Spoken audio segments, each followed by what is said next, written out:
I mean, we probably shouldn't eat our best friends. Be a little uncool. But some people want to eat their besties for lunch. A little nuts. Anyway, uh, this episode's episode of the Killer's Kitchen. We're going to be talking about cannibalism. Uh, People that participated in it, a little bit of the history, things involved with it. I've done quite a bit of research. A little off-putting for volunteering to do this research, but should probably start with what they define cannibalism as. The definition of cannibalism is anything that involves eating human flesh, whether for survival, ritual, or apparent behavior. In society, it's an unthinkable act of violence, often regarded as something that should probably stay in horror fiction.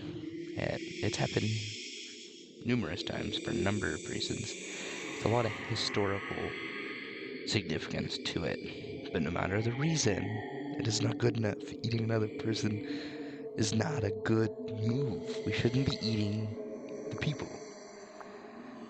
Cannibalism is almost never committed on its own. I mean, yeah, you'd think murder, but a lot of what we're talking about today is sexually based cannibalism. Uh, some areas still practice cannibalism. One of the longest running TV shows, Survivor, has hosted many seasons in this area known as the Cannibal Isles or Fiji.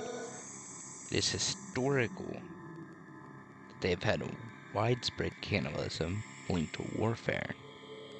It's not the only reason you'd eat somebody, but it is not a good reason. Like what the hell, guys? What are we doing? Anyway, the Amazon basin is another area. The Worry people practice both endocannibalism and extocannibalism. It's crazy. I'll explain the types of cannibalism here very shortly. But we gotta get through the Congo Basin. Human flesh was sold on markets, reflecting a cultural acceptance in some regions. But why? Why? This isn't it. We shouldn't be doing this. Now, one of the most surprising areas that committed these atrocities, and very recently, is the Maori of New Zealand. Yes, New Zealand. They're vicious warriors. They feasted on enemies post-battle, an act of dominance, and this is still not a valid reason, and Australia just let this happen. Another one, very recent. This one's dated. New Guinea and the Samoan Islands practiced into 2012 for cultural reasons, including headhunting. But 2012, uh, hunting. That's very recent. I mean, a little over 10 years ago, I guess. None of this is. This just have to give a fair warning. This is not an attack on culture. But as a civil world, we need to just agree that there needs to be a line drawn that eating people is never right. It's never an excuse to be barbaric. We're going to get into the main types of cannibalism here. Now, there's a couple. I'm going to quickly tell you they're not super vital to understanding the next parts, but they are important so you can make the distinction between the reasons why people do these things. Like institutionalized cannibalism, it's accepted within a culture, like rites of warfare. It's the most basic one is traditional, it's like a religion, but with a disregard for human life and everything that makes us not feral animals. Now, you get endocannibalism, eating someone from the same community as an act of affection or to guide the souls into the living. Like New Guinea, the Wari tribes, New Zealand.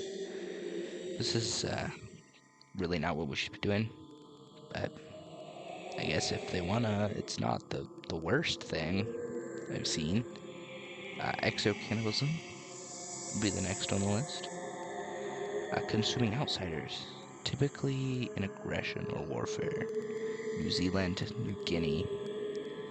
Yeah, we probably shouldn't eat the people that we don't know. That's like, I don't eat the people who knock on my door. You probably shouldn't eat them because of war. Like, have a sandwich. Something, please.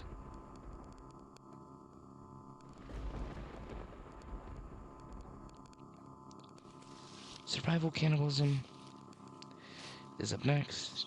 Eating human flesh under starvation conditions, rejected in normal circumstances, like the Donner Party, Holodomor, and the Uruguayan Air Force Flight 571. Uh, this is probably the only reason to eat somebody as an absolute last resort. Like, there's no other reason to eat somebody. Now we're going to get into some of the more wild versions of cannibalism, like necrocannibalism, eating an already deceased person. This is different from homicidal cannibalism, people who kill to eat them. This is like seeing a random person and eating them. So, if you've ever seen a graveyard, dead person in a coffin and said, "Yum, snack time," ooh, that's a little weird. But, moving on, probably the most common one we see anymore in pop culture, your Jeffrey Dahmers of the world, is homicidal cannibalism. Is killing to consume.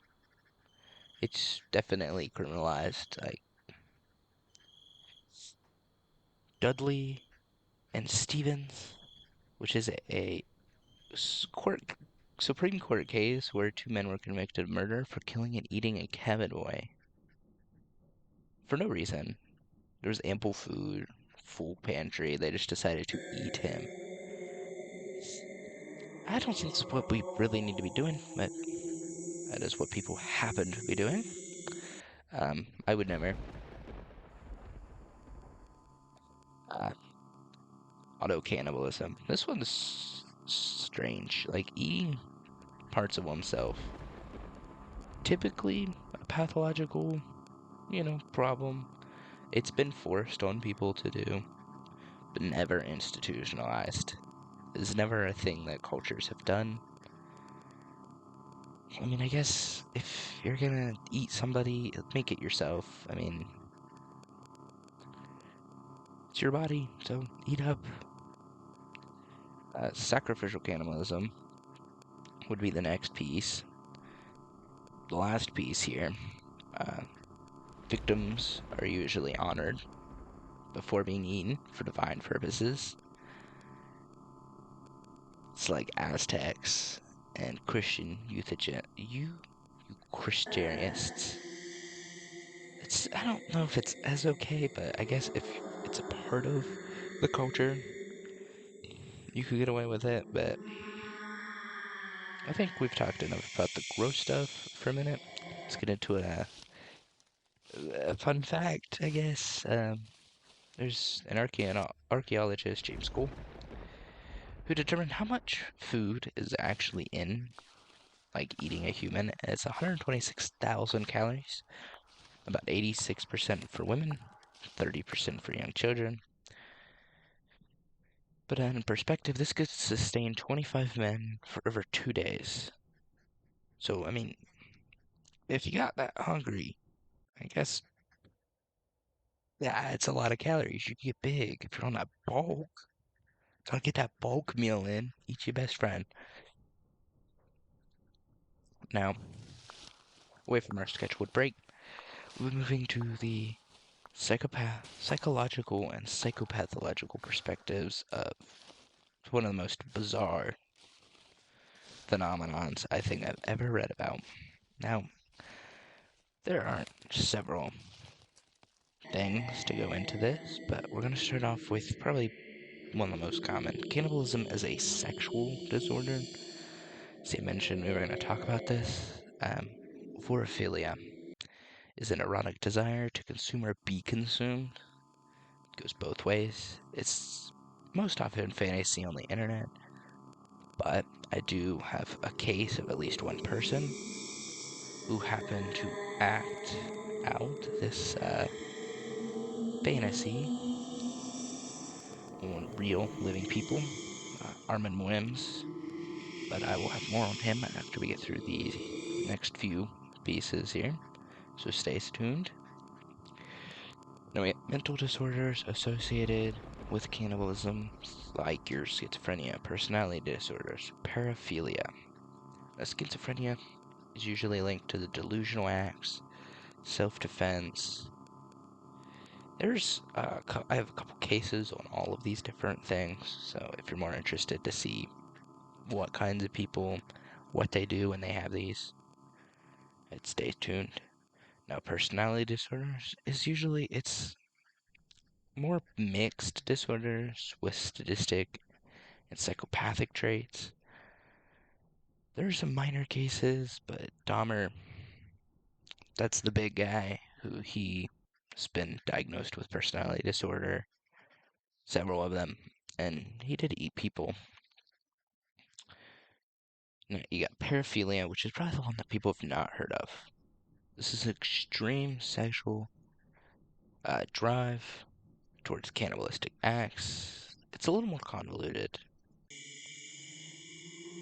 as many of the cases deal with sex and dead people, but it's the idea of eating someone that gets your little sword going, not any other part of the murdering somebody, but just simply the idea of eating them.